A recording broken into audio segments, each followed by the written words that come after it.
Saudi Gulf breaking ന്യൂസിലേക്ക് സ്വാഗതം. പ്രവാസലോകത്തെ വിവിധ വാർത്തകൾക്കായി ഈ ചാനൽ സബ്സ്ക്രൈബ് ചെയ്യൂ. ഈ വർഷം ലോകത്തിന്റെ വിവിധ ഭാഗങ്ങളിൽ നിന്നും സൗദിയിലെത്തുന്ന ഹജ്ജ് തീർത്ഥാടകർക്കായി ആഭ്യന്തര മന്ത്രാലയം ഡിജിറ്റൽ ഐഡന്റിറ്റി സേവനം ആരംഭിച്ചു. സൗദി വിഷൻ 2030 ലക്ഷ്യങ്ങൾ കൈവരിക്കുന്ന വിധത്തിൽ അള്ളാഹുവിന്റെ അതിഥികളെ സേവിക്കുന്നതിനായി ഡിജിറ്റൽ പരിവർത്തനത്തിന്റെ സാധ്യതകൾ പ്രയോജനപ്പെടുത്തുന്നതിനും സാങ്കേതികവിദ്യ പ്രയോജനപ്പെടുത്തുന്നതിനുമുള്ള സൗദി ഗവൺമെന്റിന്റെ ശ്രമങ്ങളുടെ ഭാഗമായാണ് സേവനം ആരംഭിക്കുന്നതെന്ന് മന്ത്രാലയം അറിയിച്ചു. വിദേശകാര്യ മന്ത്രാലയം, ഹജ്ജ് ഉംറ മന്ത്രാലയം, Saudi data and artificial intelligence authority എന്നിവയുടെ സഹകരണത്തോടെ വികസിപ്പിച്ചെടുത്ത തീർത്ഥാടകർക്കായുള്ള ഡിജിറ്റൽ ID തീർത്ഥാടകരെ ഇലക്ട്രോണിക് രീതിയിൽ തങ്ങളുടെ ഐഡന്റിറ്റി തെളിയിക്കാൻ അനുവദിക്കുന്നു. ഹാജിമാരുടെ സൗദി യാത്രയിൽ അബ്ഷിർ, തവക്കൽന പ്ലാറ്റ്ഫോമുകൾ വഴി ഈ ഡിജിറ്റൽ IDയുടെ ഉപയോഗം സാധ്യമാകും. ഇത് തീർത്ഥാടകർക്ക് നൽകുന്ന സേവനങ്ങളുടെ ഗുണനിലവാരം വർദ്ധിപ്പിക്കുകയും അവരുടെ അനുഭവം മെച്ചപ്പെടുത്താൻ സഹായിക്കുകയും ചെയ്യും. ഒമാനിൽ പുതിയ വാഹനങ്ങൾ ഏജൻസികൾക്ക് നേരിട്ട് രജിസ്റ്റർ ചെയ്യാൻ റോയൽ ഒമാൻ പോലീസ് ഓൺലൈൻ സൗകര്യമൊരുക്കി. നേരത്തെ പുതിയ വാഹന രജിസ്ട്രേഷൻ ചെയ്യുന്നതിന് ഏജൻസികൾ ROP വാഹന സ്ഥാപന വകുപ്പുകളിൽ നേരിട്ടെത്തി രേഖകൾ സമർപ്പിക്കേണ്ടതായിരുന്നു. പുതിയ സംവിധാനം വാഹന രജിസ്ട്രേഷൻ എളുപ്പത്തിലാക്കാൻ സഹായകമാകുമെന്ന് അധികൃതർ അറിയിച്ചു.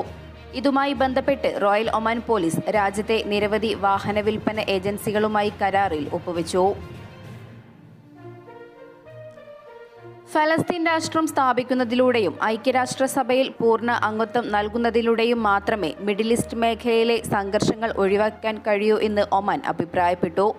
UN ജനറൽ അസംബ്ലിയുടെ 10ാമത് അടിയന്തര പ്രത്യേക സമ്മേളനത്തിൽ ന്യൂയോർക്കിലെ ഐക്യരാഷ്ട്രസഭയിലേക്കുള്ള ഒമാന്റെ സ്ഥിരം പ്രതിനിധി സംഘത്തിലെ അംഗം സെയ്ദ് അഹമ്മദ് ബിൻ ഹമൂദ് അൽ ബുസൈദിയാണ് ഇക്കാര്യം അറിയിച്ചത്. ഫലസ്തീന് ഐക്യരാഷ്ട്രസഭയിൽ പൂർണ്ണ അംഗത്വം നൽകണമെന്നും രക്ഷാസമിതിയോട് ഒമാൻ ആവശ്യപ്പെട്ടു. അത്തരമൊരു അഭ്യർത്ഥന സ്വീകരിക്കുന്നത് മിഡിൽ ഈസ്റ്റിലെയോ ലോകത്തിന്റെയോ സുരക്ഷയ്ക്കും സമാധാനത്തിനും തടസ്സമാകില്ലെന്നും ഒമാൻ അറിയിച്ചു. ഫലസ്തീന് പൂർണ്ണമായ UN അംഗത്വം നൽകുന്നതിൽ പരാജയപ്പെട്ടാൽ അത് സുരക്ഷാ കൗൺസിലിന്റെ വിശ്വാസ്യതയെ തകർക്കും. ഐക്യരാഷ്ട്രസഭയിൽ പൂർണ്ണ അംഗത്വം നേടാനുള്ള ഫലസ്തീൻ ഭരണകൂടത്തിന്റെ അവകാശത്തെ പിന്തുണച്ചുകൊണ്ട് UN ജനറൽ അസംബ്ലി അംഗങ്ങളുടെ വോട്ടെടുപ്പിനെയും ഒമാൻ സ്വാഗതം ചെയ്തു. ഗാസ മുനമ്പിലും മറ്റ് അധിനിവേശ ഫലസ്തീൻ പ്രദേശങ്ങളിലും നിരായുധരായ സിവിലിയന്മാർക്കെതിരെ ഇസ്രായേലി അധിനിവേശ സേന നടത്തിക്കൊണ്ടിരിക്കുന്ന ആക്രമണത്തിൽ ഒമാൻ അഗാധമായ ഉത്കണ്ഠ രേഖപ്പെടുത്തുകയും ചെയ്തു. മസ്കറ്റിൽ നിന്നും കണ്ണൂരിലേക്ക് യാത്ര ചെയ്യുന്നവർക്ക് എയർ ഇന്ത്യയുടെ സന്തോഷവാർത്ത. 1 വർഷത്തെ യാത്രാ ദുരിതത്തിന് ശേഷം മസ്കറ്റിൽ നിന്നും കണ്ണൂരിലേക്കും അവിടെ നിന്ന് മസ്കറ്റിലേക്കും എയർ ഇന്ത്യ എക്സ്പ്രസ് ദിനംപ്രതി സർവീസ് ആരംഭിച്ചു. ഇതോടെ കഴിഞ്ഞ വർഷം ഗോഫസ്റ്റ് സർവീസ് റദ്ദാക്കിയത് മുതൽ ആരംഭിച്ച കണ്ണൂരുകാരുടെ യാത്രാ പ്രശ്നത്തിന് പരിഹാരമാവുകയാണ്. നേരത്തെ 4 സർവീസുകളാണ് എയർ ഇന്ത്യ എക്സ്പ്രസ് കണ്ണൂരിലേക്ക് നടത്തിയിരുന്നത്. യാത്രക്കാരുടെ മുറവിളി വർദ്ധിച്ചതോടെ അടുത്തിടെ സർവീസുകൾ 5 ഉയർത്തിയിരുന്നു. സർവീസുകൾ കുറഞ്ഞത് കാരണം ഉയർന്ന നിരക്കാണ് കണ്ണൂരിലേക്ക് ഈടാക്കിയിരുന്നത്. പുതിയ ഷെഡ്യൂൾ അനുസരിച്ച് മസ്കറ്റിൽ നിന്നും കണ്ണൂരിലേക്ക് വ്യാഴാഴ്ച രാവിലെ 7:35 പുറപ്പെട്ട് 12:30 കണ്ണൂരിലെത്തും. വെള്ളിയാഴ്ച പുലർച്ചെ 3:20 മസ്കറ്റിൽ നിന്നും സർവീസ് ആരംഭിച്ച് രാത്രി 8:15 കണ്ണൂരിലെത്തും. ശനി, ഞായർ, തിങ്കൾ, ചൊവ്വ, ബുധൻ ദിവസങ്ങളിൽ രാവിലെ 9:45 മസ്കറ്റിൽ നിന്നും പുറപ്പെട്ട് വിമാനം ഉച്ചയ്ക്ക് 2:40 കണ്ണൂരിലെത്തും.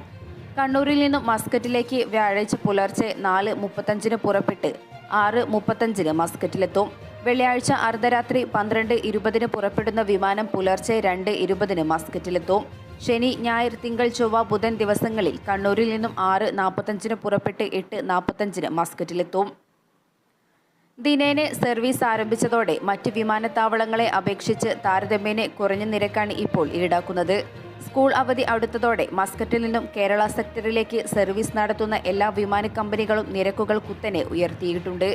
അടുത്ത ദിവസങ്ങളിൽ കേരള സെക്ടറിലേക്ക് പൊതുവെ വൺ വേക്ക് 100 റിയാലിൽ കുറഞ്ഞ ടിക്കറ്റ് ലഭിക്കാത്ത അവസ്ഥയാണ്. എയർ ഇന്ത്യ എക്സ്പ്രസ്, സലാം എയർ, ഇൻഡിഗോ തുടങ്ങിയ ബജറ്റ് വിമാന കമ്പനികളും കഴുത്തറപ്പൻ നിരക്കുകൾ ഈടാക്കുന്നത് യാത്രക്കാരുടെ പ്രതിഷേധം വർദ്ധിക്കാനിടയാക്കി. ഈ മാസം 20ഓടെ പല വിമാന കമ്പനികളുടെയും കേരളത്തിലേക്കുള്ള നിരക്കുകൾ വൺ വേക്ക് 100-120 റിയാൽ കടക്കും.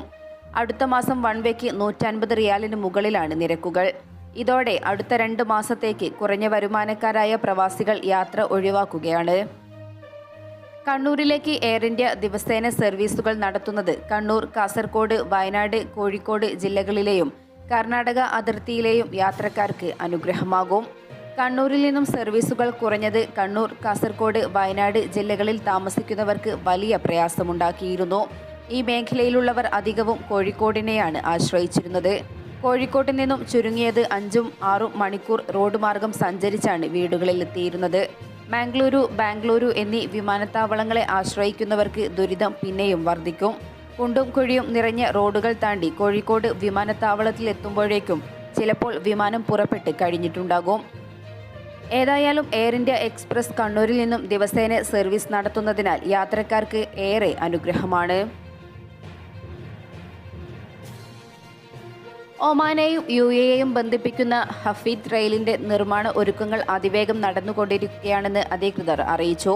പ്രൊജക്ട് കോൺട്രാക്ടർമാർ, കൺസൾട്ടന്റുമാർ, Asyad, Hafeet Rail executive management ടീമുകളിലെ പ്രധാന ഉദ്യോഗസ്ഥർ, അംഗങ്ങൾ എന്നിവരുടെ സൈറ്റ് സന്ദർശന വേളയിലാണ് ഇക്കാര്യം വ്യക്തമാക്കിയത്.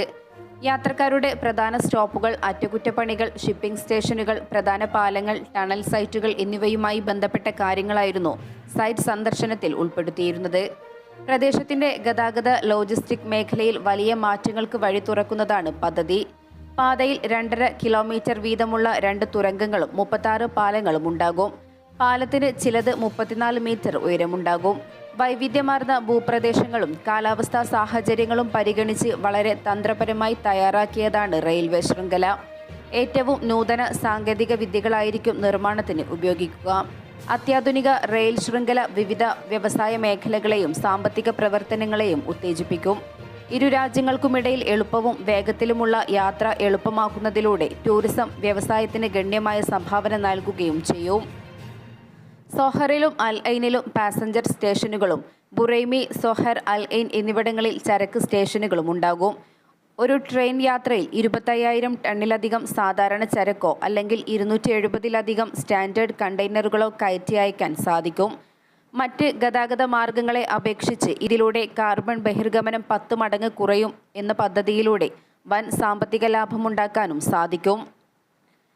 കഴിഞ്ഞ മാസം ഒമാൻ ഭരണാധികാരി സുൽത്താൻ ഹൈത്തം ബിൻ താരിഖിന്റെ UAE സന്ദർശനത്തിനോടനുബന്ധിച്ച് വിവിധ കരാറുകൾ നൽകിയ ശേഷം ഈ പദ്ധതി നടപ്പിലാക്കാൻ ശ്രമിക്കുന്ന ഹഫീദ് റെയിൽ ടീമിന്റെ എഞ്ചിനീയർമാരെയും ആർക്കിടെക്റ്റുമാരെയും Asyad group chief executive asset management Ahmed Al Balushi അഭിനന്ദിച്ചു. നിർമ്മാണത്തിനുള്ള തയ്യാറെടുപ്പ് ജോലികൾ ആരംഭിച്ചത് ഇരു രാജ്യങ്ങളിലുമുള്ള ബന്ധപ്പെട്ട എല്ലാ കക്ഷികളും തമ്മിലുള്ള ശക്തമായ സമന്വയത്തിന്റെ തെളിവാണെന്നും Hafeet Rail CEO engineer Ahmed Al Musawa Al Hashimi അറിയിച്ചു. റെക്കോർഡ് സമയം കൊണ്ടാണ് ഇത് പൂർത്തിയാക്കിയത്. ഹഫീദ് റെയിലിന്റെ ഷെയർ ഹോൾഡർമാർക്കും അന്താരാഷ്ട്ര പങ്കാളികൾക്ക് പുറമെ ഒമാനിലെയും UAEയിലെയും നിരവധി പ്രാദേശിക കമ്പനികളുടെ വൈദഗ്ധ്യത്തിനും നന്ദി അറിയിച്ച് പാതയുടെ നിർമ്മാണത്തിന് തുടക്കം കുറിക്കുകയാണെന്നും അദ്ദേഹം കൂട്ടിച്ചേർത്തു.